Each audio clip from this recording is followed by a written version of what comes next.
Acompaña al equipo de El Sapo en la Sopa todas las tardes en la revista de variedades más completa. Comentarios. Hay gente que le duele la cabeza cuando no fuma o cuando no bebe café. Invitados. Yo acaricio a mi manera, como beso, ya no hay otro y en la cama soy completo. Finanzas. ¿A quién no han llamado Kismel para ofrecer algún tipo de producto financiero, específicamente seguros para las tarjetas de crédito? Salud. La vacuna contra el VPH es la prevención primaria para reducir el riesgo de cáncer de cuello uterino. El Sapo en la Sopa. Política con color. De lunes a viernes a las 2 de la tarde por Coco TV. El canal de todo. El canal de todo.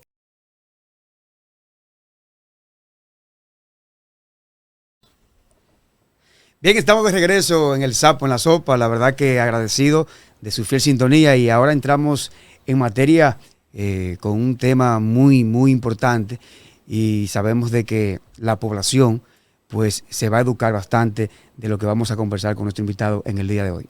Así es, señores. Ustedes saben que despedimos para la pausa comercial hablando sobre la salud mental. Hoy nosotros contamos con el psicoterapeuta, el señor Misael Hilario, y estaremos conversando sobre el trastorno obsesivo compulsivo. Buenas tardes. ¿Cómo se siente, doctor? Todo bien, gracias, Kismel. Feliz de estar aquí en Coco TV y feliz de estar aquí por primera vez en El Sapo en la Sopa. Ay, sí, ya habíamos conversado, señores. Él ha venido anteriormente a Coco TV. Yo dije, bueno, pues vamos a traerlo para acá. Doctor, claro. ¿Qué es el trastorno obsesivo compulsivo? Muy bien. El TOC, como se le dice de cariño, vamos a decir, o trastorno obsesivo compulsivo, es un trastorno mental que se caracteriza por dos elementos. Obsesiones, que es el elemento cognitivo o de pensamiento, y compulsiones, que es el elemento conductual. Las obsesiones vienen a ser imágenes mentales, impulsos o pensamientos que son frecuentes y persistentes en la mente de la persona. La persona no logra, por así decirlo, deshacerse de ellos. Mientras que las compulsiones son acciones repetitivas, constantes, que la persona hace como un esfuerzo de apaciguar, por así decirlo, las obsesiones. Entonces, el uno es el resultado del otro, porque la compulsión viene a tratar de calmar la obsesión. ¿Cuáles son los principales síntomas que una persona da a demostrar ya de este trastorno? Sí, precisamente los síntomas son estos dos, tanto lo que es la obsesión. Por ejemplo, algunos tipos de obsesiones tienen que ver, las obsesiones tienen temas, tienen que ver con el tema de la higiene, por ejemplo, la idea de que todo está contaminado y de que tengo que tener mucho cuidado con mi entorno, por ejemplo. Tienen que ver con el tema de la seguridad, tienen diferentes temas. Lo cierto es que la obsesión es persistente y es frecuente y suele venir acompañado de un malestar o una angustia. O sea, la persona vive ese pensamiento como algo de lo que no tiene control y por lo tanto le genera ansiedad. Además de la obsesión, entonces la compulsión que ocurre en respuesta a estos pensamientos son intentos de calmar esos pensamientos, pero que no están realísticamente relacionados con la obsesión. O sea, por poner un ejemplo, pienso que todo esto está contaminado, ¿verdad? Este hermoso set. Y entonces hago una compulsión, pero la compulsión es, vamos a decir, por así decirlo, repetir del 1 al 7 todos los números, una y otra vez. Entonces repito, 1, 2, 3, 4, 5, 6, 7, 1, 2, 3, 4, 5, 6, 7. Y yo mentalmente entiendo que esa acción me va a proteger de la contaminación que hay en mi entorno. Entonces, por ahí va la cosa. Misael, esas personas que son extremadamente organizadas, clasifican las cosas, los enlatados en la cocina, los libros, los colores, la cama impecable, ese baño intachable, tú los visitas y hasta los zapatos tienes que dejarlo afuera, tú te paras del asiento y ya están acotejando este cojín, y tú das un paso y ellos van el siguiente paso detrás de ti. Eso es un trastorno. Un perfil de ese tipo puede tener un trastorno obsesivo compulsivo, porque realmente debajo de lo que es el trastorno obsesivo compulsivo hay un tema de control, un esfuerzo, hay una sensación de descontrol y esfuerzos infructuosos de recuperar ese control de alguna forma. Entonces se suelen sobreenfocar en cosas que no tienen quizá para otra persona mayor importancia o mayor incidencia y poner todos sus esfuerzos en eso. Como bien mencionabas, quizás la organización que tienen en su cuarto, quizás como hacen algunos, cada vez que dan un paso en la acera de la calle, si tocan con el pie la línea de por medio o si tocan un poco más adelante o un poco más atrás. Entonces es como un intento de tener control y sí pueden dar un perfil. Por ejemplo, quizás sus espacios físicos que ellos tienen pueden estar excesivamente organizados. Ese puede ser un signo, ¿no?, a considerar. Pero en este caso, por ejemplo, yo no quiero que las personas se me acerquen a mi carro porque me lo rayan. Y yo reacciono, por ejemplo, con un pique. Le digo algo en este tema. No, bueno, ahí puede ser una preocupación normal y bastante racional. La cuestión siempre vamos, cuando hablamos de salud mental, cuestión de intensidad, de frecuencia y de duración, o en otras palabras, de extremos. Ya cuando el tema llega al extremo, pues podemos hablar de un trastorno o de un tema a abordar a nivel clínico. Okay. Después de la pandemia del COVID-19, yo conozco personas que son extremadamente exageradas con la limpieza. Tanto así que todo lo desinfectan, que tienen mucha precaución, que el tenedor, la cuchara duran 1 hora, limpia, sobe esa cuchara, sobe ese tenedor.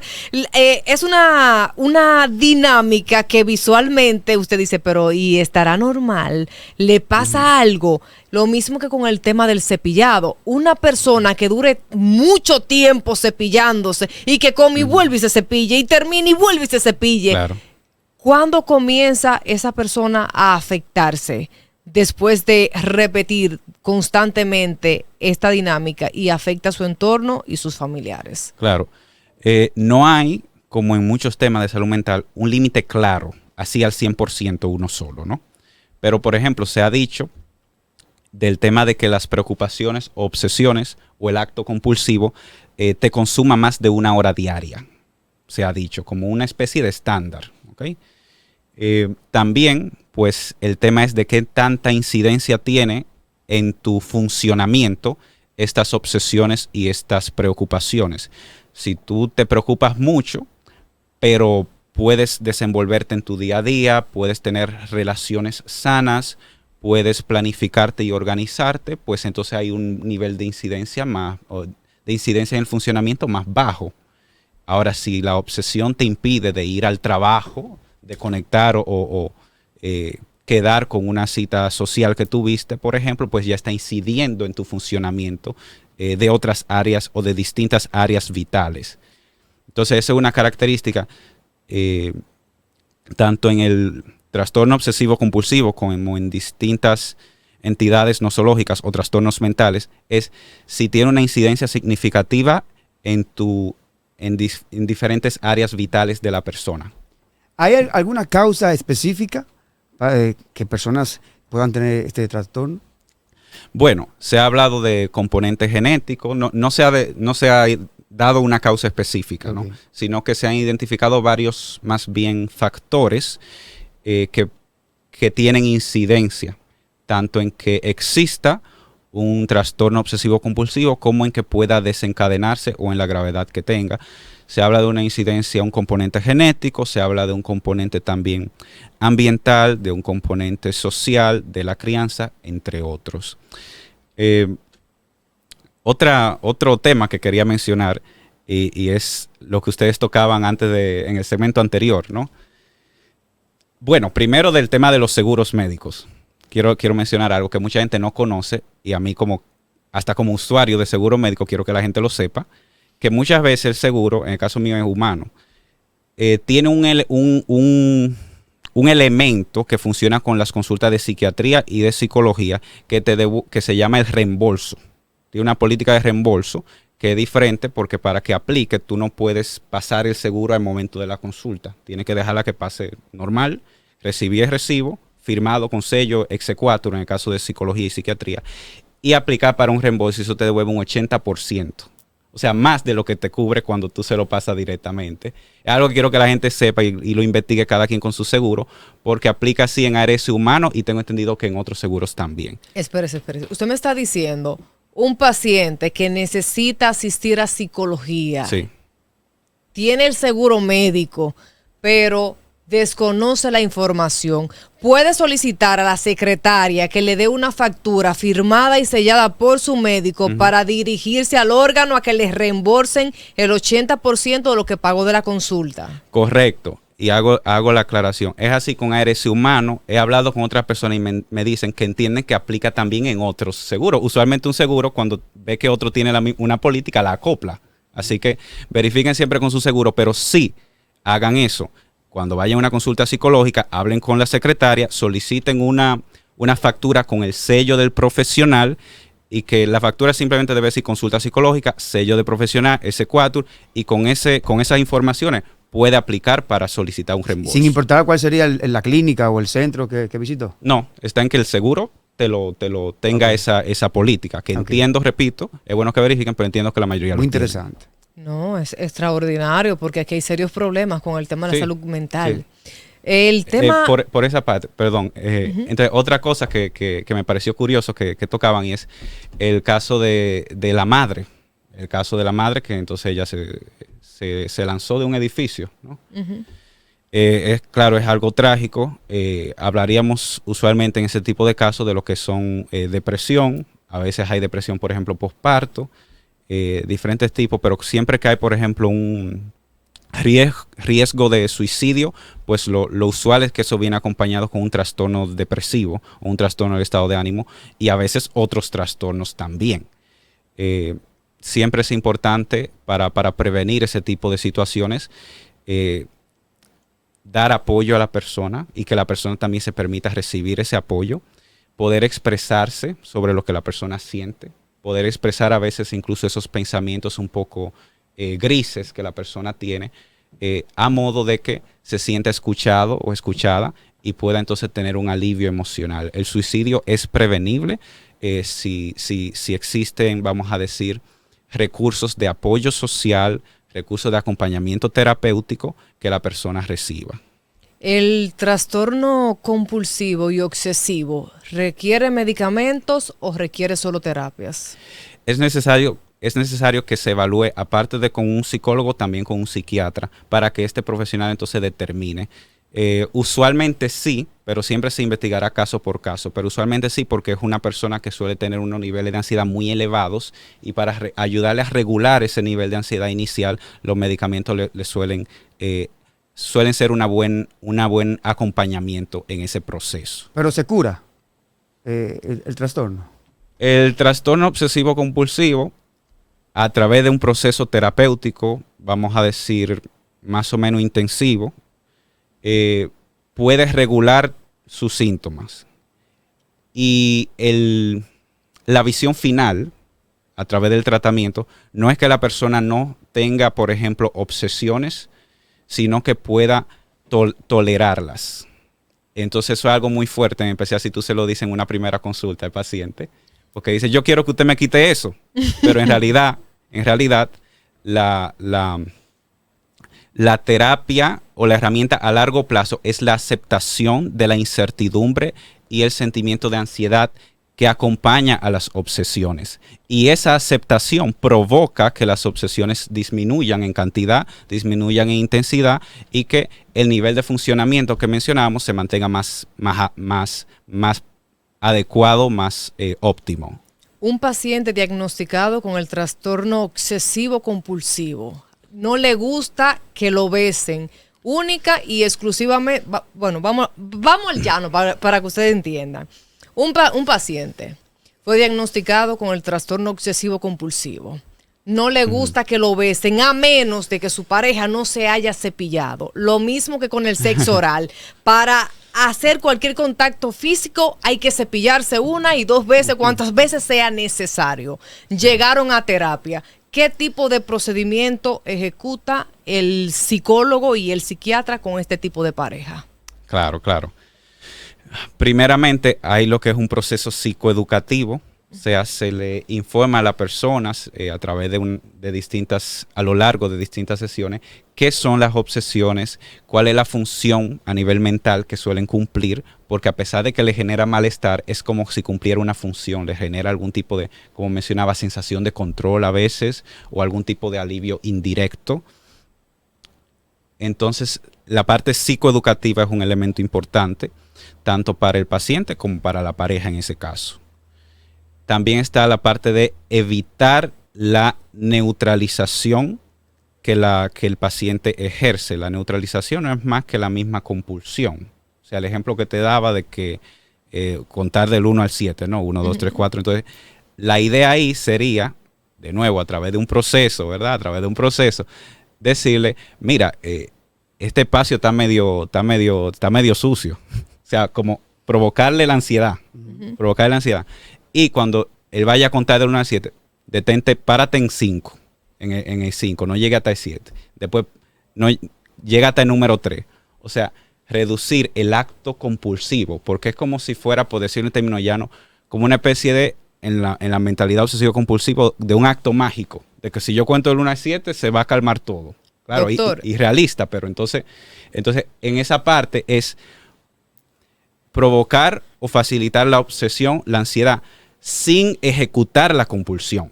A través de un proceso, la persona va aprendiendo a tolerar esa vivencia o esa obsesión y en general le alivia muchísimo, grandemente, el nivel de ansiedad cuando logran hacerlo. Lo que pasa es que los médicos han establecido que una de las partes del cuerpo con mayor cantidad de bacterias es la boca. Un paciente que tenga un trastorno obsesivo, que obligatoriamente para darle un beso exija que la otra persona se cepille, ¿cómo usted le hace cambiar algo que clínicamente han demostrado otros médicos? Entonces ahí es donde está el procedimiento. ¿Qué tiempo aproximado se lleva este tipo de paciente para presentar mejorías y permitir que alguien lo bese sin la necesidad de obligatoriamente cepillarse? No, a ver. Francamente, porque eso se toma su tiempo. Entonces, vamos a dar... esto varía según el caso, pero vamos a dar un estándar más o menos 24 sesiones, por ejemplo. Pero en todo ese proceso, lo primero sería a través en la fase psicoeducativa, la fase de información, etcétera, a la pareja también, vamos a decir, facilitar un poco la flexibilidad, porque el que tiene el trastorno es la otra persona. Entonces, con quien hay que ser consecuente y empático y adaptarse un poco es con esa persona. Con el que no quiere dar el beso. No. Ah, sí, exacto. Con el obsesivo, en este caso, que no quiere dar beso. Adaptarse a él inicialmente, porque inicialmente la etapa es educación, o sea, informarle, etcétera, pero también empatía. Sí, te entiendo, desahoga, dime cuáles son esos pensamientos. Todo eso es un proceso, vamos a decir 4 o 6 sesiones. Desahogo, expresión, y luego, entonces, ok, vamos a ver si tú le das un besito sin cepillar. Si lo permite. Ahí también entra, doctor, el tema de muchas personas. Por ejemplo, un hombre está bien... Perdón, escúchame que te interrumpa. Y sí, si lo permite, porque es importante que él se sienta que él está accediendo. O sea, hay un elemento terapéutico que es la voluntariedad. Ya. Sabiendo que es necesario confrontar todas esas obsesiones, pero es necesario que la persona lo haga voluntariamente en cada paso del proceso. Entonces le decía de que hay personas, por ejemplo, que dicen, no, este hombre está obsesionado con esa mujer, que anda atrás de ella y ella no lo quiere. ¿También esas personas sufren de trastorno? Sí, bueno, de que sufren de trastorno, sí. Lo que no necesariamente es obsesivo-compulsivo. Okay. Ahí es una persona que puede sufrir de celopatía, puede sufrir de temas de control, pero no control en el sentido que sufre el trastorno obsesivo-compulsivo, que tiene un gran descontrol en sus propios pensamientos y es más que todo una víctima, por así decirlo, de su propia mente. Es como la persona lo vive. pero no así otros trastornos. Puede ser una persona que tenga problemas para controlar sus impulsos, puede ser una persona que tenga perfil también, a veces pasa con las personas que tienen trastorno de adicción, suelen tener también desregulación de sus impulsos y caer en tendencias agresivas también. Entonces, si una persona así probablemente tiene trastornos, aunque no el obsesivo compulsivo. Okay. Lo que pasa es que ahí la palabra obsesión adquiere otra connotación en ese caso. Okay. En el caso de los celos, ¿podrían clasificarse como un trastorno esas mujeres que asfixian, que siempre están pendientes de sus esposos, que les revisan los celulares, que constantemente, que dónde tú estás, que te llaman por videollamada, que hasta en el trabajo te hacen persecución y que tú dices, mi amor, yo te amo, te quiero, estoy contigo, claro, pero que esa mujer no se siente tranquila a menos de que no tenga esa pareja cerca? No. ¿Podría convertirse en una obsesión o un trastorno clínico? Ahí sería un trastorno también de igual manera. Pero sería lo que es la celopatía, que es mayormente un síntoma que es parte de otro cuadro clínico, como bien puede ser, por ejemplo, una persona quizás que tenga algún trastorno de la personalidad, puede ser quizás una persona narcisista o una persona con problemas en el control de los impulsos o hasta con depresión. Esto muchas veces no se dice, pero las personas que tienen muchas veces otros trastornos y que a veces agreden incluso, pueden tener por debajo un problema clínico como una depresión o una ansiedad, por ejemplo, generalizada, y no lo hace menos agresor o agresora en estos casos. Entonces sí, eso sería un objeto de trastorno, ese caso que me mencionas. Es necesario terapia porque una persona así no. Es necesario terapia, es necesario también límites, que su entorno no les recompense su conducta inadecuada, que es lo que suele pasar. Eso es lo que sostiene ese tipo de trastornos que tienen que ver con el control hacia el otro, con la imposición y con la agresión. Es que el entorno los sostiene, los refuerza directa o indirectamente. Así que es necesario poner un stop y es necesario referir a terapia. Que en muchos casos hay personas que solamente ellos están bien, los demás todo está mal. Muchas veces, si estamos hablando de política, es lo que yo diga, que está bien, lo que usted diga, no. Entonces, esas personas que piensan que todo lo está haciendo bien, pero tiene un trastorno, ¿cómo debe tratarse? ¿O cómo uno debe buscar la forma de que se pueda tratar con un psiquiatra o un psicólogo? Sí. Eso depende realmente de cuál es el vínculo, ¿no?, con esa persona. Pero por un lado, refuerzo lo que mencioné hace un ratito, y es marcar límites.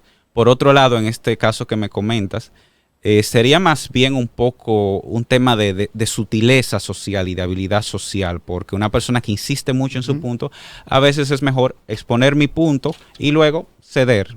Ok, entiendo tu punto de vista. Ni siquiera te estoy dando la razón, pero entiendo tu punto de vista. Sí. Y después, aparte, te digo, mira, eso que tú me dijiste, hay que verificarlo. ¿Tú has pensado como buscar ayuda o piensa en ese comentario que hiciste, reflexiónalo? Primero, para que una persona así, y como en el caso anterior, realmente se motive a buscar ayuda, es necesario que ellos a veces que toquen fondo, llanamente, o que vean que su propia conducta le genera daño. Entonces, en ese caso, tu papel bastaría con ceder y luego instar a la reflexión. Y con que eso a la persona le pase 2 o 3 veces, puede estar ya motivada para ir entonces a terapia. Y decirle directamente, mira, considera ir a terapia, ya después de que haya reflexionado. Una mujer que le guste la adrenalina, vamos a suponer, un hombre se casó con una mujer que tiene adrenalinas a millón, le gusta tener relaciones sexuales, pero con ideas muy descabelladas. Déjeme la seriedad, no se me rían, espérense. La pregunta tan tremenda. Espérense, que ahorita se me burlan de mí, comienzan a quillarse ellos. Pero vamos a suponer un caso hipotético. Un hombre se casó con una mujer, esa mujer tiene ideas muy descabelladas, esa mujer le gusta la adrenalina, esa mujer para tener relaciones sexuales obligatoriamente necesita tener ese cerebro a millón, maquinando, haciendo cosas extrañas, al límite de que ese hombre se pueda sentir intimidado, con miedo. Este tipo de parejas que obligatoriamente buscan un estímulo, que buscan adrenalina, que buscan lo descabellado para tener relaciones sexuales, ¿se podría clasificar como trastorno? Siempre hay que investigar cada caso. Yo voy a entrar en esta hipótesis imaginaria que hicimos y yo diría que sí. Yo diría que quizá tiene un trastorno que no estaba destapado hasta el momento del matrimonio y que luego para infortunio del esposo, se destapó.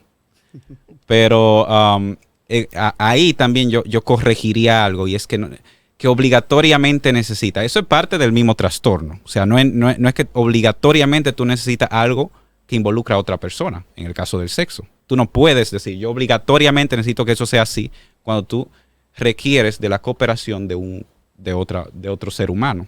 Tú tienes que limitarte y revisar entonces tu pensamiento y tu conducta en ese caso. Entonces ahí sí se podría hablar a lo mejor de un trastorno o de la probabilidad de un trastorno, y valdría recalcar que no es obligatorio y que en ese caso, si la persona no recapacita sobre su propia conducta, busca alternativas, etcétera, y es algo verdaderamente incompatible para el hombre, pues habría que primero buscar ayuda, porque hay que asumir que las cosas tienen solución, pero si no, pues podrían evaluar y tomar decisiones. Doctor, ¿hay una edad específica que ya ustedes como profesionales pueden determinar de que esa persona está padeciendo de un trastorno? Bueno, muchos de los trastornos, por ejemplo, esto varía un poco según el trastorno, pero los trastornos de la personalidad tienen un límite claro, y es que debe de la persona ser mayor de edad, debe pasar los 18 años y debe de haberse observado los síntomas principales en la adolescencia usualmente. En ese caso, que son los trastornos de personalidad. Más allá de eso, hay cierto cuidado con el diagnóstico cuando hablamos de niños y de adolescentes, porque usualmente son más, y es el caso, son más susceptibles a su entorno. Algo que tú veas en un niño o en un adolescente, dependiendo, puede que más bien refleje una distorsión o una disfunción en el sistema que le rodea y no tanto en él mismo. Sería como la creación de hábitos, que si el niño ve, vamos a suponer que en su casa se cepillan 5 veces al día, es que él entienda que eso es lo correcto. Por supuesto. Y que no sea directamente o que un trastorno. si observa violencia quizás en el entorno del hogar, él entonces refleja esa violencia y quizá no se vea vamos a decir, en el barrio, en la comunidad, que hay una violencia ahí, pero el niño lo está reflejando, porque él es el que lo está viviendo. Entonces, cuando se hablan de trastorno en cuanto a niños y adolescentes, se debe tener un mayor grado de cuidado en el diagnóstico, porque puede ser más que un trastorno propio del niño como individuo, puede ser fruto también del entorno. Excelente. Doctor, yo de mi parte, ya nosotros hemos llegado a la parte final, ya nosotros contentísimos de que usted esté aquí, que esta visita se repita. Yo diría que todos tenemos un poquito de trastorno. De verdad, nosotros todos. Sí, a mí me gusta esa frase. Hay gente que tiene trastorno con su teléfono obsesivo compulsivo y que si ese teléfono se quedó en la casa, sí, oiga, malo se pone, hay que devolverse. Una crisis. Entonces, yo diría que todos tenemos un chin. Quizá de la pata que usted cojea no es de la que yo cojeo. Pero aquí andamos. Sí. ¿Dónde usted se encuentra ubicado? El horario de consulta, claro. Todo sobre usted. Claro. Pueden encontrarme en la unidad de psicología especializada o UPSE, que está ubicado en la calle Independencia, número 65, detrás de la clínica Corominas. También pueden encontrarme en las redes, en mi Instagram profesional, licenciado Misael Hilario. Licenciado Misael Hilario. Estamos a la orden y muchísimas gracias, Kismel, por la invitación. En las redes sociales, ¿cómo lo encuentran? Licenciado Misael Hilario. Con esa L-I-S. Sí, es okay. L-I-C, la abreviatura del licenciado. ¿Verdad? Ok, perfecto. Qué bien. Gracias, doctor. Siempre. Señor, gracias por la sintonía. Ya llegamos a la parte final. Dios mediante, mañana aquí nos encontramos en El Sapo en la Sopa. Señores, ustedes que están ahí en casita, pórtense muy bien, que tengan una extraordinaria tarde y feliz resto de la noche. Así que nos encontramos a la misma hora por el mismo canal. Chaito, pues.